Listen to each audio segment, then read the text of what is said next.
Welcome to I'm Not Joking, the podcast where a behavioral scientist examines what it's like to live a humorous life. Glimpse into the lives of the funniest people in entertainment, business, and science as your host, Dr. Peter McGraw, explores their habits, motivations, and secrets to success. Get ready to fire up your brain and your funny bone. Now, here's your host. Welcome to I'm Not Joking, the podcast that looks at the lives of funny people. I'm Peter McGraw. Today's guest is singer, songwriter, musician, and comedian Gillian Cosgriff. Her university training is in music. Her first solo show debuted at the Adelaide Cabaret Festival. If you watch Australian television, you might have seen her in a bit part on Offspring, House Husbands, Fat Tony and Company, Ricketts Lane, or Get Krackin. That's Krackin with a K. Her solo shows have won Best Cabaret Melbourne Fringe and a Green Room Award for Original Songs. And she has too many theater credits for me to name here. Welcome, Gillian. Hi. Thanks for coming. Thanks for having me. So if you weren't a singer, a songwriter, a musician, or a comedian, what would you be? Or sad. I don't know. Maybe a teacher. Mm-hmm. Maybe I waste a lot of my time. Full stop. I know you can't do that as a job, but in my wasting time, I'm obsessed with hair and makeup tutorials. Okay. So maybe I'll do something like that, like hair and makeup. It's 107 degrees in Melbourne today. 2,000 degrees, and yes. And you seem totally put together. Oh, thank you. This face is just for you. Otherwise, I've just been sitting in my house in the dark trying to stay alive. Trying to stay cool. Yeah. So this is YouTube? These tutorials are on YouTube? Yeah, and Instagram. I waste hours. It's terrible. What's the state of the art in makeup these days? Contouring. At the moment, makeup, I love that we're talking about this. It seems like the real trap is to get you to use as much makeup as possible, right? Which is smart because you use it, you buy more, right? Mm-hmm. That's capitalism. So it's they just put on so much, a base, a concealer, then a contour, and then they powder that, and then they buff it out. It's a mess. You buff it out with a machine? Yeah, it's like belt sanders mostly. Just to get that really even glow. You buff it out with this stuff called baking, which is you put your makeup on and then you cover your certain areas in a thick powder and you leave it. Okay. And then at the end you brush it off. Which I just don't think can work because if you have wrinkles, you're basically just highlighting. Anyway, okay. It's an exciting time. It's very watchable. I've heard about this contouring thing. And so what is the idea essentially is it a way to mimic the effects of good lighting? Yeah, kind of. But it's also the kind of thing where it's made its way into the popular conscience. So I know about it. Yeah, right? You know about it. Great. Yeah. And makeup artists have come out and been don't contour for the day. The only reason we use contouring is for places where there's going to be lighting where it works.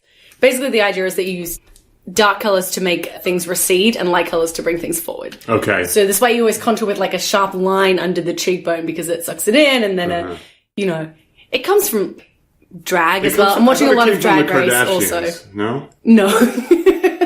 I think contouring predates the Kardashians. Yeah, it's fascinating. Okay. It's, because people that are really good at it, you create a whole illusion. You can change the whole shape of your face. Make it, yeah. Yeah. It's kind of incredible. What shape face do you want as a woman? What shape face? I don't know. I don't think there's a generic face shape you want, but maybe you want... You don't want super round face, right? Isn't that I don't think you want to go any extreme. So if you feel you have a round face, then maybe you want to create angles and definition. Right. I never contour my jaw because my mum always told me that I had a really pointy chin. So I'm stay away from there. Did your mom do other things to build up your self-esteem? She's a very nice lady, I feel bad. She won't listen to this. My dad will listen to this and he'll tell her what I said. No, she was great. They were very supportive, except for the chin thing, otherwise top notch. Yeah. I promise we'll move on from this. We don't have to. I do about this all day. I saw a tweet recently that was talking about Dane Cook.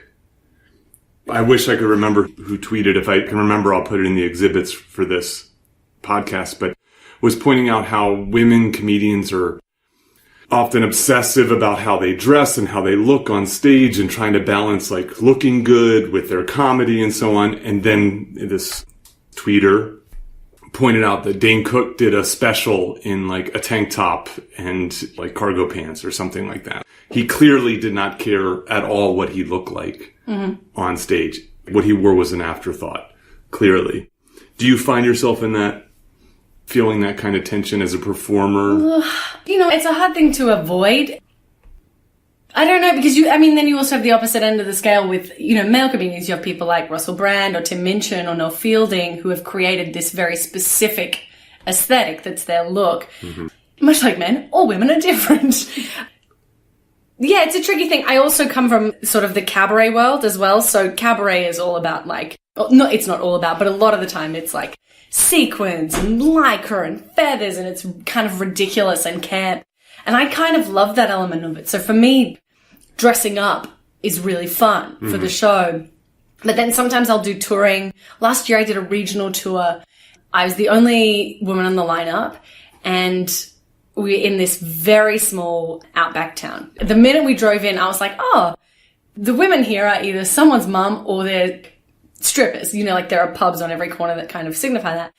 And I got really stressed out about what I was wearing for the show in a way that I never have before. Okay. What were you wearing? For the rest of the tour, I had been wearing this, I can't even remember, sequin skirt and a top. And I just freaked myself out for some reason. And I went and bought this cheap top. I was like, yeah, I just got so in my own head. And I know that's what it was, where I was like, I don't want to, if I come out like this, they'll be like, she thinks she's better than us. And if I come out like this, I'll, and I completely worked myself up, bought this top for $6, which is very bad. And I'm sorry to the people of Bangladesh. And then I kind of got to the venue and I was standing in the dressing room and I was like, I think this top is see-through.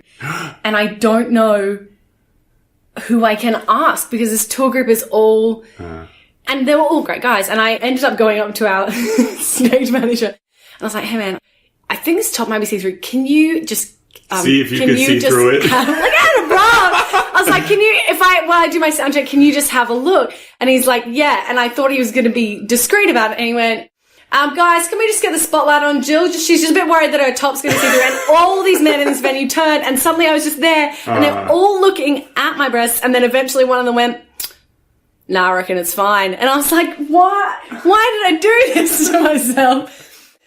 Unfortunately, I have a good network of excellent lady comedians that I immediately was like, this just happened. And they're all like, I'm so sorry that happened to you. That's really awful. And a lot of the time it's only what you create for yourself. Okay. I think I like the fun of it. I like having a job where I get to kind of dress up, but also sometimes it's really nice to just do a gig in jeans and a t-shirt is also very liberating. I do think sometimes I think about it more than I need to. Okay. I don't know. I don't know either. I haven't come full circle. I've, I think, evolved. As a younger man, I was an athlete and dressed the part all the time. And I was poor, too. And I didn't have any sort of role model when it came to dressing. And so I dressed badly. And I thought it didn't matter. And then slowly, as a psychologist, I figured out it does matter. Actually, a lot, I think. I think it matters to you, the dresser, because when you feel good, then you can, it increases confidence and so on. And I think you can perform better when that becomes not even irrelevant, but actually something that you feels the strength. And then I think that it clearly has an effect on an audience. And so clothing can signify certain things. I dress up when I teach now. And I do so in part for myself. I feel good, look good. I'm going to perform well. But then also I think it says to the students, I care. I'm taking this seriously. And then when you have a face like this, you might as well do something to What do you mean a face like this? Make the rest of the aesthetic experience You have a perfectly excellent face. That's very nice of you. But, the students have to look at you. I mean, my students have to look at me for 3 hours. Yeah. And so you might as well put your best foot forward, I think. Now, can it overcome a poor performance on my part, a shoddy lecture or something? No, not at all. But I think it can add value. And so I've become much more focused on it. See, I'd like to be less focused on it, or I did a show a couple of years ago, a solo show, that had a costume, and it's like a proper costume. And it's the first time I've ever done something like that wasn't just like, I'll wear this dress, or like, I'll wear this outfit. Mm-hmm. And I loved it so much. Just the freedom. Can you describe the costume? I can describe it. It's great. You're never going to guess what it is. It also has an incredible reveal. So it's a spacesuit. Oh, I think I saw some pictures of this online. Yeah, it's a spacesuit. Like a dome on your head and very stuff? fat. Yeah. But then halfway through the show, the spacesuit unfolds into a wedding dress. And later at the end of the show, the wedding dress lights up. And it's my favorite thing I've ever done. I love it so much. Because it gives you, like, the hilariousness of the big fat spacesuit is so funny that it's sort of like laughs for free, which I'm all about. I don't know. It just gives you kind of character and feeling. And so that's why I like dressing up for, you know, like, what other job can I wear the things that I like to wear, you know? Like, it's ludicrous. Yeah, I can see that. You know, it reminds me of the David Byrne big suit. I don't know. Are you familiar with this? So David Byrne, so he's the lead singer of the Talking Heads. He did a concert and he wore this big suit. So he's a kind of tall, skinny, very lean man. And he wears this oversized suit. And it, you know, he has to wear suspenders to keep the pants up. Oh, great. It's that large a suit. It's just an incredible thing. He had some reason for that. I can't remember what it was. But probably a serious political statement. I think so. I think probably about how stupid suits are, I would say. Okay, sure. I've come to like them. Great. All right. So aside from watching YouTube videos about makeup, how are you spending your days? What are you doing? Right now? Or in general. In general? Yeah. But right now. Let's say right now. Sure, right now I'm doing a bunch of things. I'm getting ready. I'm writing a new show for the Fringe Festival, so I'll tour that soon. Okay. So a lot of my days it's split between avoiding writing and avoiding admin and just switching between them. Okay. It's good at the moment because the show that I'm writing is sort of a best of, which is because I'm a musical comedian. I have the luxury of being like, you love these songs? Hear them again, which I think is not a thing you can do as a straight stand-up necessarily. So that's fun, and reworking them. And what's your big hit song? What's my big hit song? I don't know if I have a big hit song. My favorite song in the show is a song called Regular Lady, bracket, goes to a nightclub, close bracket, because grammar is important. It's like a Bruno Mars, Nicki Minaj-esque kind of very fast rap song about the real world experience of going to a nightclub and how it's not all it's cracked up to be. Yeah, so it's nice kind of revisiting that old stuff and throwing it all together. And I'm doing all the kind of admin of producing and promoting a show and then a bunch of other projects that I'm working on at the same time. So I'm writing an opera at the moment, and a play that I wrote the music for is going up. So all that kind of just freelance life, I guess. Yeah. So do you have a piano in your house? Yeah. You do? Yeah. A real piano. I have a digital piano, which is... It's very good quality. It's not the same, but I live in an apartment building. So what are you going to do? Is it Casio? No, it's Technics. Actually, Technics doesn't even exist anymore, or I don't know. When I bought it, everyone was like, don't get a Roland. Roland's shit. And now I'm like, I wish I got a Roland. Because there's no support for the Technics. Yeah, there's very... Who are the big... You said you called it electronic? It's a digital piano. A digital piano. Yeah, which I'm not even sure if it's a form that really exists anymore. I guess it's like, it's a unit, like it's a beast. That's different than a synthesizer. What's the difference between a synthesizer and a digital piano? Digital piano is like a fixed unit. It's like 88 keys, so it's full length. Okay. So then I have that, and then I have my keyboard that I tour with, which is a Roland, which is 88 keys, but it's movable. Okay. And then... She's gesturing wildly. I'm gesturing wildly. It goes in a huge case when I travel on the road with it. Everyone hates me. And then synthesizers can be all kinds of different sizes and brands and stuff like that. Right. Yeah. I know nothing about these things. Oh, there you go. So. Now you know. So you have this thing. What does that cost? Like, what does it cost? Yeah. My keyboard cost me, I think, $2,000. Okay. So that's like $1,200 US. Yeah, 1,600, something like that. Yeah. Okay. So you're kind of around the house. Uh-huh. And you're bouncing back and forth between avoiding planning. Basically planning stuff, promoting. I assume you do some promotion. Yep. And then creating, producing. And so when you're doing one, you wish you were doing the other? I never wish I was doing the other. I just get sick of one and I'm like, I guess I'll do the other. Yeah. Right. And then what else are you doing? I mean, obviously both of those are hard work in their own way. Yeah. What else, like, Oh, I don't have a day job, so this is my full-time job. Okay. You're eating? I'm eating. What are you eating? Today I had a mee goreng. A what? A mee goreng. Mee goreng is like, do you have 2-minute noodles? Yes. I was like ramen? Yeah, it's like ramen. Okay. It's cheap. It's January. January is a hard month for performers, I think, in general, because for me, the festival year starts with Perth Fringe, which is in February. Okay. But because you don't get paid until a month after the festival, I finish Christmas and I'm like, okay, no payday till March, so... So my American listeners, it's basically top ramen. Yeah. That's yeah, I guess that's like, what that's it what is. undergrads Yeah, so that's what I'm eating. Drinking a lot of cups of tea all the time. Okay. Watching a lot of RuPaul's Drag Race. I do a weird thing where I'm avoiding work, where I do a lot of online trivia. So what have in the last couple of years I learned all the countries, then I learned all the capitals. Okay. Then I learned all the US state capitals. At the moment I've just done... What's New Jersey? Oh God, Trenton? Yes. Yeah, great. And then right now I'm doing US presidents and Australian prime ministers. Something about, because it's on a timer. Okay. And so I'm typing, and it's something about, I'm like, if I can just start typing and I type for this 6 minutes, maybe I'll keep typing after that, but it'll be my actual work that I'm meant to be doing. Sometimes it works, sometimes it doesn't work. But I'm very solid in a trivia team, which is something. Yeah. What else am I doing? Oh, I'm writing a web series. I'm shooting that next week. Yeah. What is that? What's that about? It's about a woman who has been with her first boyfriend since she was 16. They've been together for 12 years. And he proposes to her and she says no and they break up.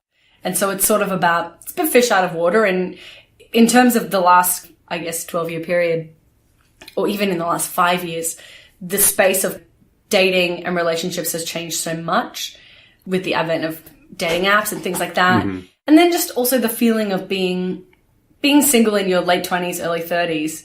It's very different to early on, because at this point people are starting to kind of pair off and people are starting to get engaged and married and have kids, and the landscape shifts dramatically, I think. And also it's about having kind of grown up and defined yourself by one person for most of your adult life, and then suddenly going, I don't know what I like. I know what we like. We like nachos, but I don't know what I'm into. Yeah, so that's kind of what it's about. And it's got songs in it, so it's sort of, I don't know, like Flight of the Conchords meets Girls, maybe, sort of Crazy Ex-Girlfriend vibe. Yeah. Do you feel that sort of the musical's kind of making a comeback? I don't know. To me, it never went away, but I'm a theatre queen, so... Well... Some people might argue that it never was around. It's always been... Bastards. Unforgivable. It's always been niche, right? But no, but, I think about... So in the United States, obviously, Hamilton has, I think, made Broadway musicals more accessible to a different group of people. Has kind of cut through the clutter. It feels relevant and fresh again. Yeah. La La Land, right? That was like... very well-reviewed movie. It made a bit of a splash for a little while. I actually know one of the people at Lionsgate, and he basically was like, we don't know how to promote this movie. Like, they just didn't... They knew it was good, but they didn't know how to... They just couldn't see how it would fit. How do you make a movie like that work? Yeah. And so I was like, all of a sudden, I just feel like there's just more musical... Like Flight of the Conchords and so on. And that's sort of older now, but still... I don't know, it's just a thought. I want to get back to this thing that you talked about, that you can do a kind of greatest hits tour as a musical comedian. I think comedians have one of the toughest jobs in the world. Sure. I mean, small children work in coal mines, but absolutely. Yeah, actually, I was going to say, I was going to say not coal mining, right? Yeah. So coal mining is tougher. Yeah, sure. Absolutely. But in terms of, at least in terms of creating cultural goods. Yeah. I think that's really, like as a fashion designer, no, you can't create the same thing over again. So you have, maybe that's sort of similar, right? You can't rest on your laurels very much as like a fashion designer. Yeah, well, you were kind of only as good as your last gig. Yeah, and so similar in that way. And so, the issue is there aren't greatest hits tours. The Rolling Stones can go out and they can do Street Fighting Man, and people are actually disappointed if they don't do it. Yeah. And if you do your best joke again... It's tricky, yeah. And Australia's small. It's a small place, so people have heard your jokes. Yeah, but also it's big enough that because I don't do a lot of spots, so I don't do kind of one-off gigs during the week just because of the logistics of traveling with a keyboard is a real pain in the ass. And also I don't love it. What I really love is creating a 1-hour show. That's kind of my jam. So I'll do kind of Perth Fringe. This year I'm doing Perth Fringe, Brisbane Comedy Festival, Melbourne Comedy Festival. The last couple of years I've done Edinburgh. But I'm doing a 1-hour show where people come and see that once, you know. In Perth, there are people that will come a few times, which is very nice. Oh, that's nice. But even if they've heard these songs, they've heard them once in the context of that show. Okay. So it's something I was kind of nervous about doing because it does feel a little cheeky, which is also why I haven't called it a best of. I've called it So Far So Good. So I just set a low bar for things. Yeah. Also, it means you're optimistic that you will have a best of someday. Yeah, sure. Absolutely. Yeah. Well, fingers crossed. It's just kind of, it's nice for me too because a lot of the songs, I don't get to revisit them once I'm done with kind of a year, maybe 2 years of touring a show. Okay. So looking at them in a new context, you know, as soon as you put them, for me, when you put them in a different order even, you suddenly change how the audience views a certain lyric or a certain style. So that's what's kind of been really fun to play with in this is it's nice to kind of revisit your old friends. You know, I'm playing a song that I wrote when I was 22 that I haven't played in years and it's so sad. Did you have to relearn it? Kind of. Muscle memory is an incredible thing. Okay. Some of them I had to look up lyrics just to kind of check myself, but mostly it's in there.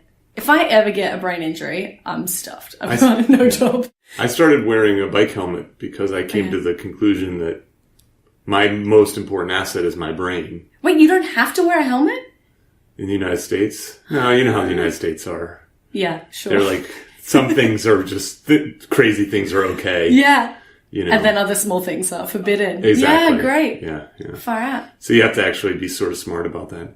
So I want to ask you about this idea of, you said reordering. I'm starting some work on this notion of editing. Mm-hmm. And, you know, so editing is kind of revising content, but also there's this element of ordering content. And so tell me a little bit about how you're thinking about ordering these songs. What goes into those decisions? Some things are like obvious decisions of, you know, having done this job long enough to know that you need a punchy opener and a punchy closer. Okay. And if you're going to do something that's lower energy or that's like real sad, then you're going to put it at your 11 o'clock. And then just finding shape through that, knowing where an audience tends to dip anyway and making sure you have something that gives them variety. Okay. For me, I always feel very nervous about play a song, do some stand-up, play a song, do some stand-up. And so finding things that are almost like games or that are conversational. In this show, I'm doing something I did in my last show, which is where I write a song during the show for a member of the audience. Okay. So that's really nice because it's something that's different every night. It kind of taps into my improv kind of stuff, which I really like doing. And so it means I have someone to talk to during the show to bounce off of, and it changes each night, which is really, for me, if you're going to do this every night, you got to find something to keep yourself and your tech entertained. You know, if I had known this, I would have you make a song during this podcast. No, I got no instrument. Otherwise, I would do it. I'd happily do it. That would be amazing. It might not be though. Sometimes it isn't. No, it doesn't always go. That's the gamble. You don't know. You don't always know. So do you end with that? You don't end with that. No, I do it second last. Okay. Yeah, that makes sense. Yeah, which is great. It's really fun. Yeah. So finding stuff like that to me that it's all light and shade and it's all shape and light and shade. Yeah. Light and shade. Yeah. I'm writing this down. Oh, great. Tell me, what do you mean? So when you say shade is these sort of low points, the quieter times? Sometimes, or even the difference between, you know, doing a bit that's kind of short and punchy and easily accessible, and then doing kind of a longer thing. In the show with the spacesuit and the wedding dress, which is called To the Moon and Back, largely about my fear of space and my fear of marriage. And both reasonable fears. Both very legitimate fears, thank you. Also, moths. Moths are terrifying. What are they made of? Is it dust? But particularly in the space section, you know, having these kind of longer bits that take a while to get the audience to go with you and talking about these big concepts, but the payoff is sometimes bigger. So sometimes for me, the shade is just sitting in something that's a bit uncomfortable as well. Okay. Whereas light is kind of happy. Well, yeah, like easy throwaway stuff. It's cheeky. It's that kind of not quite frivolous, but yeah, it's light. It's that kind of, you know, icing. Just you say it, it's gone. Yeah. On to the next candy. thing. Yeah, a little bit like that. So this question's not going to sound right, but I'm going to still ask it. Are you a good musician? Yeah. I went to say yes and I stopped myself. You're a psychologist and you're like, she's fucked. Oh, I don't know. Can I swear? Probably I can't swear. Yeah, I try to keep it PG-13, but as soon as I came to Australia, I forgot you had to tell no that, chance. and people are dropping F-bombs. I know, I'm so sorry. It's never like unkind. I never mean it in a way that's like actually blasphemous. It's just... It's fine. It's not bad. it's like pronouns. I have tenure, so no matter what happens on this. Great. Well, in that case, I have some opinions I'd like to share. No, I don't mean this. I mean, I'm being a little cheeky when I say that. No, I'm a good musician. You're a good musician. I'm not incredible, but I'm good. I do that as my side job. So I work as an accompanist. I play for auditions and stuff like that. So you have chops. Yeah, I got chops. Right. I don't have amazing, compared to Tim Minchin, that kind of, do you know Tim Minchin? Yes. You know stuff? Or even Ben Folds, who's a big musical inspiration of mine. Okay. I don't have that level of kind of technical skill. Okay. Or if I probably could if I decided that's what I was going to work on. But yeah, I'm a good musician. You're a good musician. Yeah. I only say that because I think that I've been sort of kicking around this idea. I think Scott Adams, the guy who created Dilbert, I think that's his name. Sure. Has this idea about having two good skills rather than one great skill. Yeah. And so that's why I was asking you about that. So you're good at comedy, you're good at music. You can bring those two together, and neither of them hold you back. No, and they can multiply. Yeah, as real. I mean, if you're building a song during a set, you clearly have musical ability. Yeah, I can make the argument for you. Yeah, sure. Okay. You're gonna have an edit here where you're like, I later saw her show. That was not the case. Well, I did see you do that Pharrell song, Happy. Oh, the cover, yeah. And it's got lots of views. People like that. That's nice, yeah. Is that a hard song to perform? No. Super easy. 4 chords. Yeah. Yeah, most pop songs are 4 chords. Yeah. Yeah. All right, so... But what are you better at? You better at music? You better at comedy? I think I'd say I'm better at music, but I also see this is what I always wanted was to have a career that is varied. Okay. So you mean like doing a web series, creating a 1-hour show? Yeah, but I was just in a play at Melbourne Theatre Company, which is a big deal for me anyway. Okay. And so, I've worked in musical theatre and I've worked a little bit in TV, little bit parts. And one thing that I noticed that I do is that I love being able to do all those different things. Okay. But as soon as I'm in one of those worlds, I will peg myself as being mostly from the other world. Okay. So when I'm in a play, people are like, what else do you do? And I'm like, I'm primarily a comedian. Yeah. And then when I'm on tour with full-time serious comedians, I'm like, I'm mostly a muso. I'm mostly an actor. Why do you do that? For safety. So I'm painfully self-deprecating. I don't know. It just feels kind of safer. Sometimes I think I'd really like to have a very high status on stage character. Okay. But it's just don't know if it's in me. So who do you look for inspiration? Who's your... So you mentioned Tim... Oh, yeah. Tim Minchin, Ben Folds, Eddie Perfect. I love his career. I was just in his play musical, which is great. He's incredible and he's writing a bunch of stuff for Broadway right now. There's an Australian singer named Kate Miller-Heidke. Okay. She writes her own stuff, but she's also just written Muriel's Wedding, the musical, with her partner Kia. My inspiration is always people that have these kind of varied careers. I like the weirdo hybrid kind of jobs. Lin-Manuel Miranda, of course. This guy who does amazing stuff with Hamilton but also has this huge improv background with kind of hip-hop and all this stuff. That's what I like, is people that do a bunch of different stuff well. Yeah, so I think that's interesting too. I think it's hard to do all these things. So my example of this is Steve Martin. Mm-hmm.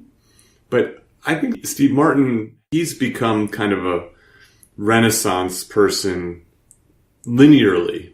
Yeah. Right? So he became, he was the world's best stand-up at one point. Then he became a television and film actor, then a producer and writer, and now he's a Grammy Award-winning banjo player. Yeah, and also, what's his Broadway musical with Edie Brickell? Yes, this is I can see it in my head. It's country, and I can't remember what it is. Yeah, they got a Tony Award. Yeah, a Tony Award, right? So here's someone but he didn't do all those things at once. He there was some overlap, but in that way, you're doing all these things at once. Yeah, I'm just waiting to see what takes. Is that true? That if you something took off, you would set aside? Oh, absolutely. Yeah. So you don't have to eat top ramen. What was this stuff called? I enjoy mi goreng, I dare you.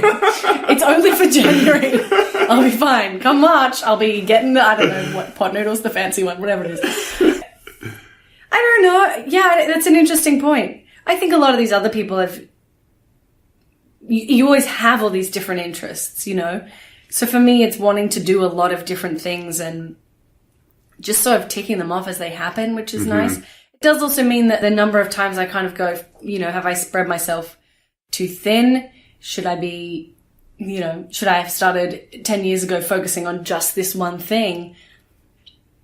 I'm not sure I would be happy with that because I think I could have done it and I didn't do it. Yeah. I feel the same way. I've had to force myself to take things off my plate because, around age 20, when I look back at my life, starting around age 20, I've always been overscheduled and I've always been dabbling a lot, picking something up and finding a way to fit it into my world. Like, so as an assistant professor, I mean, it seems absurd now looking back at it, but I started coaching. I was coaching lacrosse at the University of Colorado.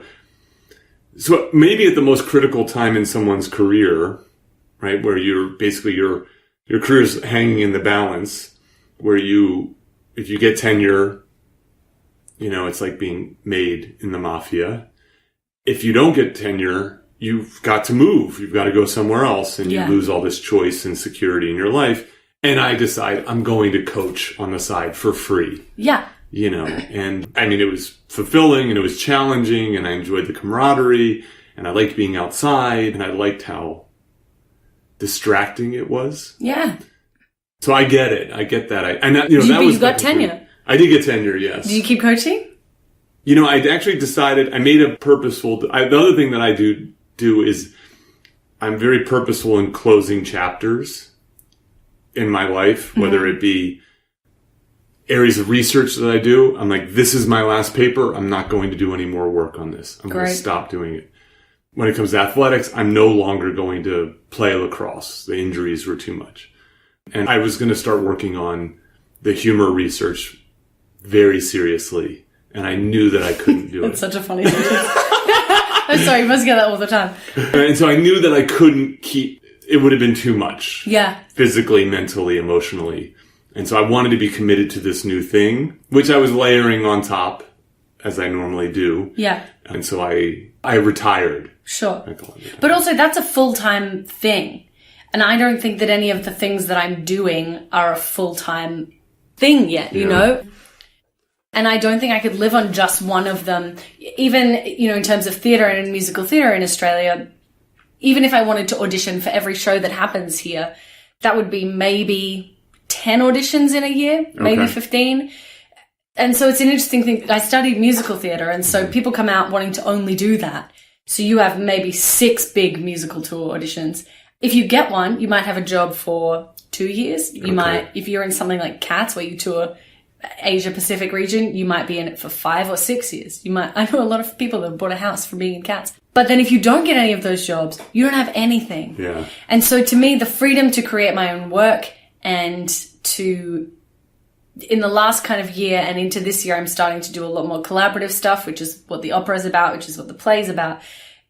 I like being able to make it what I want to make it. I know this isn't specifically comedy related. I'm not. No, that's fine. Helpful, but I don't know that I would ever want to be. Sorry. Okay. And I was like, what? That's the light. The light is done. Thanks to that piece of candy. Yeah, it's okay. You're welcome. It will ruin your teeth and your brain.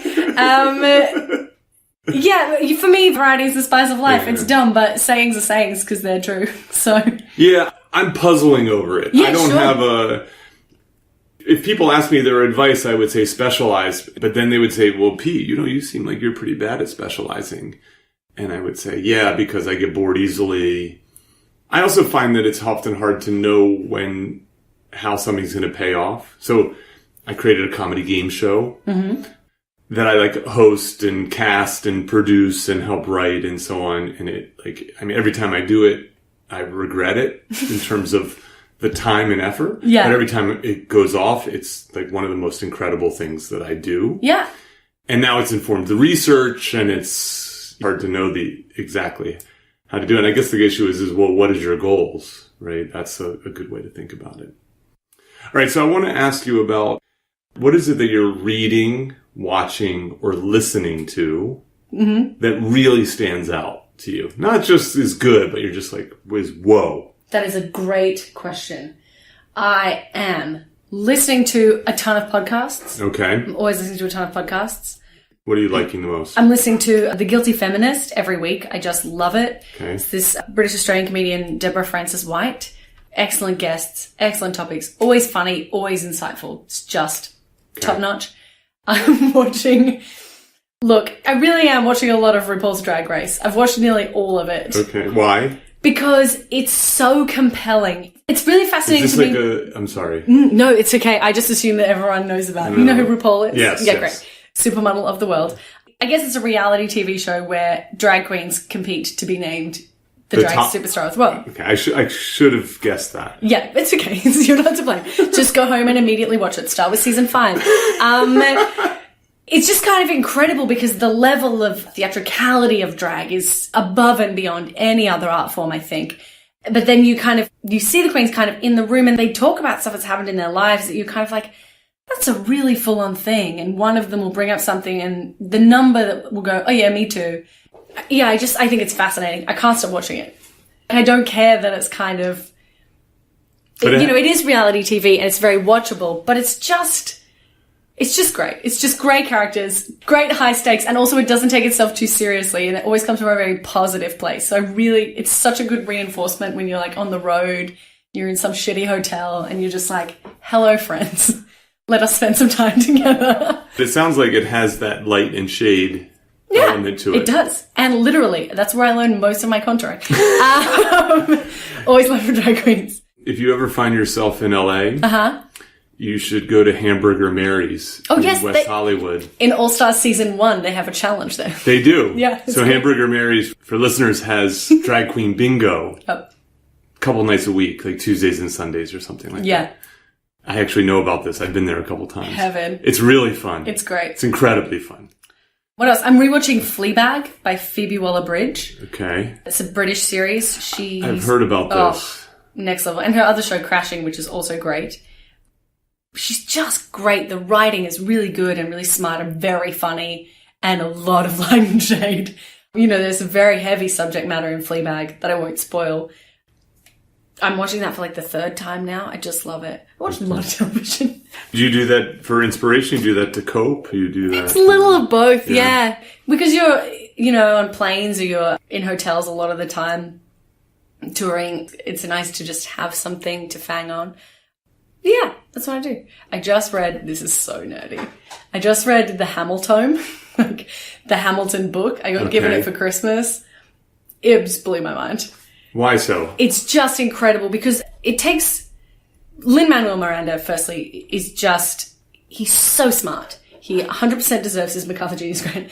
What you said about feeling like musicals are having a moment, he says this amazing thing about how, because if you think about the early days of music theatre, and even into like the mega musicals of the 80s, these songs would get into the top 40, like whatever your top of the pops kind of thing is. Okay. And then something happened. Like what? Tell me. I'm trying to think, like songs from Hair would be on the charts. Okay. Lloyd Webber would always release this like is cast album. 70s? 70s, 80s, 70s yeah. and 80s. That kind of stuff. Things that came from rock concerts, looking at Tommy and The Who and that kind of stuff. Yes, right. And it was tied to the cultural lexicon. And then something happened in music theatre, and he says this thing in this interview that I listened to, I love it, where he's like, musical theatre and popular music are so far apart right now, they don't have anything to do with each other. Okay. They don't even know each other. And so to take the music of the zeitgeist and make a musical around that, but that's not about that. There's this incredible chapter in the book where he's talking to Questlove from The Roots about producing the album of Hamilton and the cast recording. And Questlove talks about how he's like, I had been pitched a hip-hop musical so many times. And he's like, and it was always set in the Bronx, and they were always like, we're going to have graffiti art and, b-boys. For listeners at home, I'm doing some awful white girl gestures right now.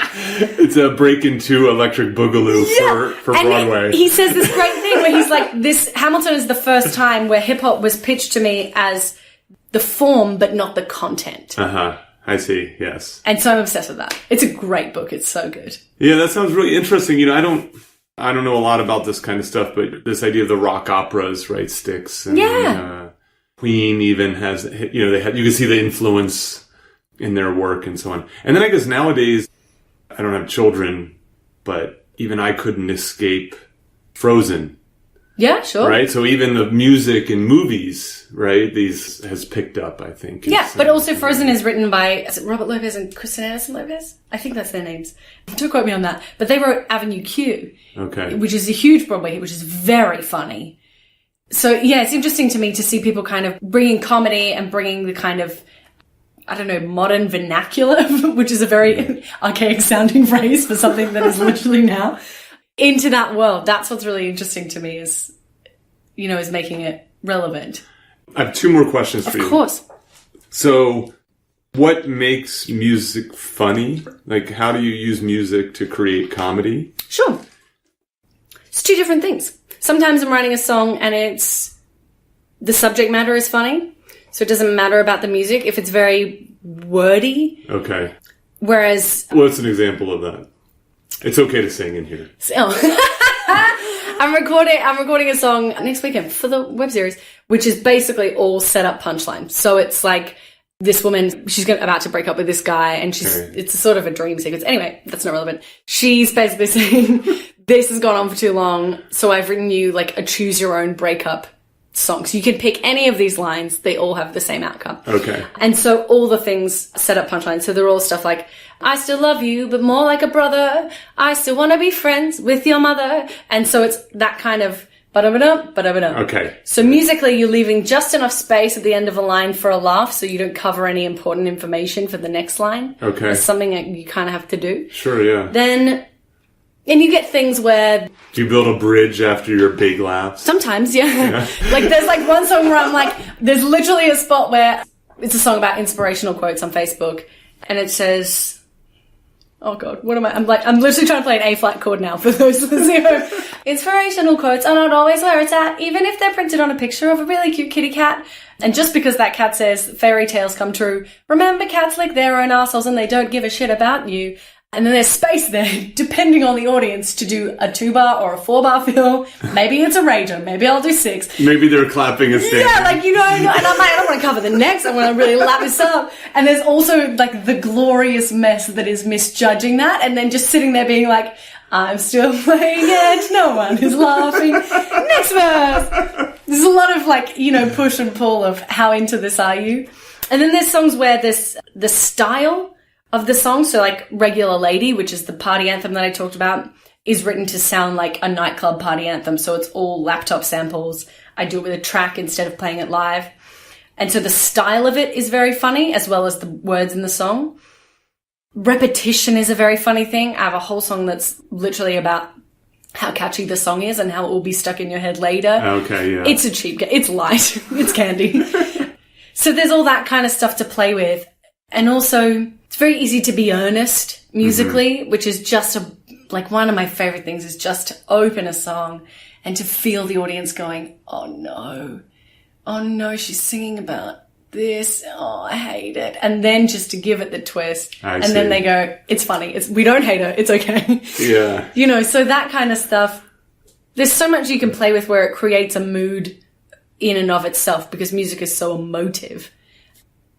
And then there's times where I'm literally doing a bit just over music because it creates, there's a whole section where I do a yoga class.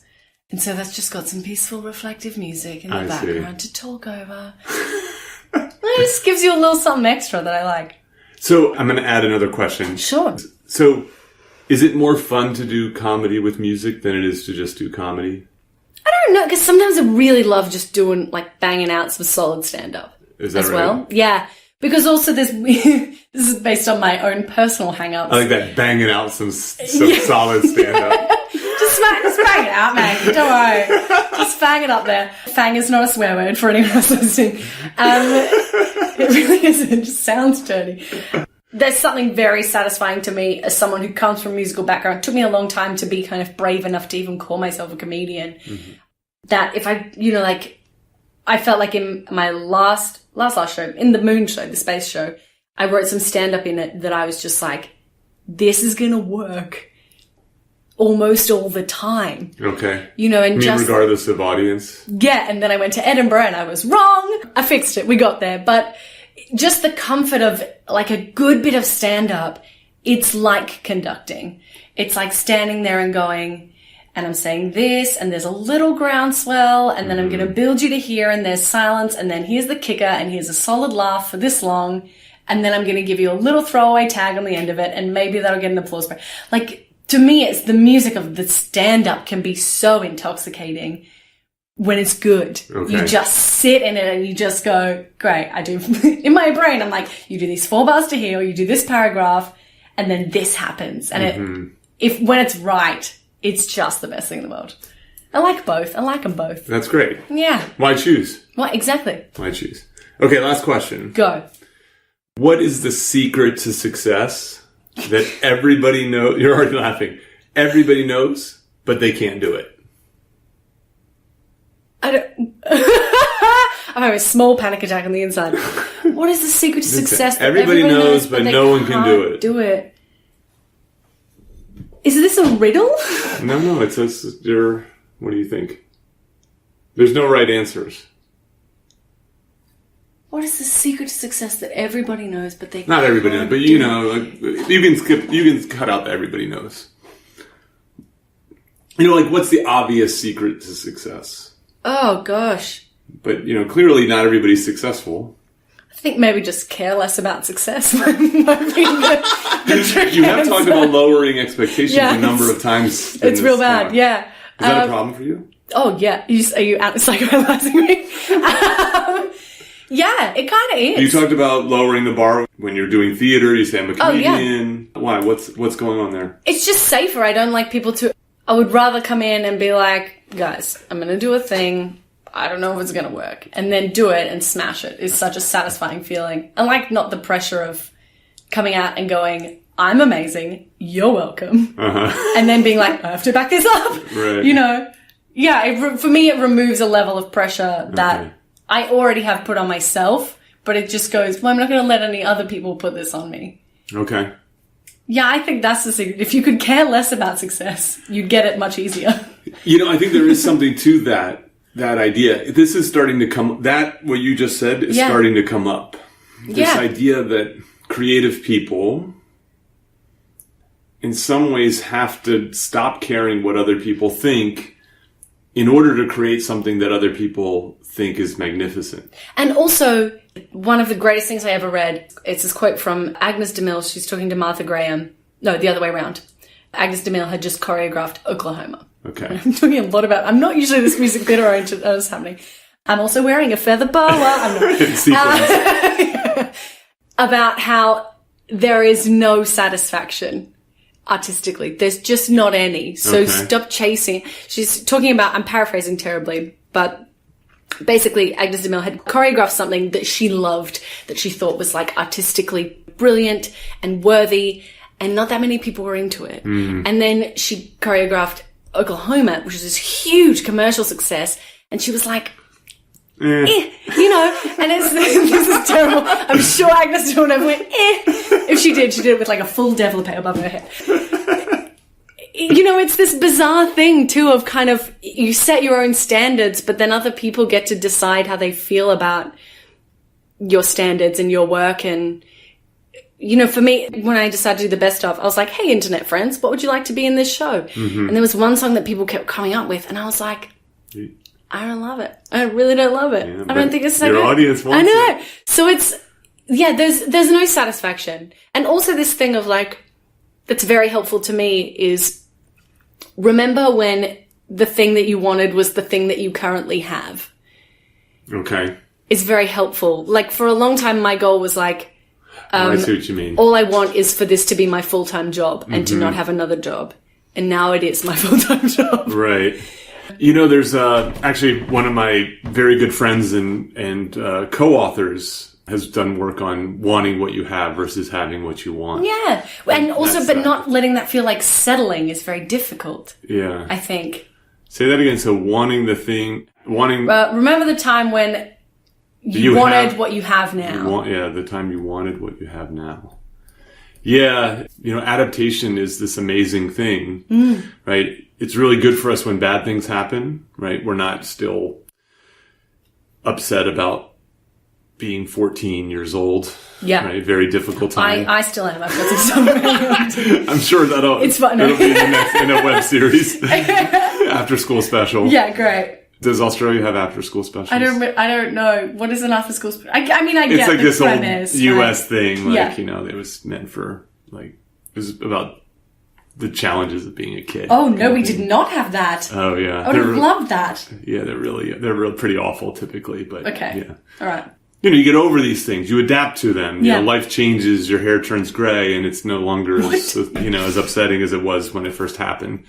The problem, though, is that it happens on the reverse end too. Is that we get that new fancy car, and then we adapt to it, and then you start, not right away, but then you start thinking about the newer, fancier car. So yeah, it's called the hedonic treadmill in my world. Great. And so what you're suggesting is a way to remind yourself that the path you're walking right now, which might seem not so great, at one point in time, you saw it as great. Yeah. Yeah. And that's to be celebrated. It is. But also I think there's something in the fact that success in this industry is so fleeting and so poorly definable that, and frequently quite short term, you know, where you make a show that's great and everyone loves it and it wins awards and you get reviews, but eventually you're going to have to make the next show. Right. There's no greatest tours for comedians. You know, but even this, I'm like, how am I going to make this interesting and how will it... You mean this is in what? Even the show I'm making now. Oh, I see. Yeah. I didn't mean this podcast. You've done great. Oh, thank you. I actually feel like after this, I'm done. Like I might go and do a different job. I might do accounting. Yeah, that's what's really interesting to me too and how you navigate the kind of highs and lows of all of that. I remember listening to an episode of a podcast with Louisa Omulan, who's a British comedian. I was talking about this with a friend today, actually. She talks about the phenomenon of doing like a sold out show at Soho Theatre, smashing it, and then at the end of your show, you get on the bus by yourself and you go home. Right. Okay. You know, like you still go home to your house. You still like, even... I don't know. Even Beyonce has to get toilet paper. You know, that's like, right. Yeah. Actually, she probably has people to buy toilet paper for her. Now that I think about that, but she still has to go to the bathroom. Yeah, she's still. I mean, unless I don't know, maybe she has an implant. I don't know what the what are they called? Catheter. Illuminati. But so close. So close. I don't know what kind of catheters are available to the Illuminati. Yeah, but it's that kind of thing of like. Yeah, whatever someone else deems as your success, you might be going, I hate this, I've done a terrible job. Yeah, I think just knowing that there is no success and nothing matters. Nihilism, that's my philosophy.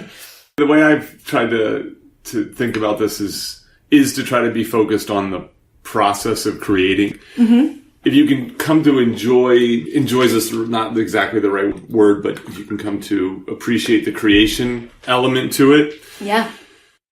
Now you have something to do day in and day out that's rewarding. And so when you do, in my world, get a paper published or something like that, it's usually just relief that it's finally done and out. Yeah. Rather than joy. So the value of that was actually finding a way to make that process compelling. Mm-hmm. So I understand what you're saying about that idea of, you're like, okay, and here we go again. Yeah. Yeah, and you spend so long making the thing that, and for me, even that process is split into kind of multiple binaries in that I'm making the work and I'm trying to promote the work at the same time. Mm-hmm. And then within the work, writing and I'm editing, you can't do both at the same time. They're different functions. Thank you, John Cage. But you're kind of alternating between those. And then once you make the show and you're touring it, you're doing it. and you're shifting little things each night, and you're kind of going, oh, you like that? Maybe a little more of this. Maybe this, you were right. That was never funny. I'll cut that. Thank you for letting me know. But then you're also, you know, in your days, you're planning the next thing, or even the next year in advance a lot of the time. I don't know, until maybe there's like a magic day where somebody swoops in and they're like, I'm your manager now, and you're on Easy Stream. But until that time exists, and even then, there's still work and challenges within any of those scenarios. I don't think it ever gets easy. I think it just gets No, so I think it's a valuable thing, is to find joy in the process, if you can. For me, the joy is in the doing the show, because comedy is so immediate. You get your reviews straight away, and that I'm like, I said it, no one laughed, it's no good, I gotta fix it. Yeah, it's all that little shifting and like engineering of kind of going, what if it's here? What is this? Does this make it clearer? If I set this up early, does it pay off here? It's the precision of it that I like once you get it in front of a crowd. It's such a treat. Yeah, that's exciting. Yeah. This has been a lot of fun. It's so fun. This is so nice. Thanks for doing it. Thanks for having me. Thank you for listening. Don't forget to visit petermcgraw.org for more information about our guest, show notes, and social media links. If you've enjoyed this episode, please subscribe and share with others. Join Dr. Peter McGraw next week for another fun, fascinating conversation on I'm Not Joking.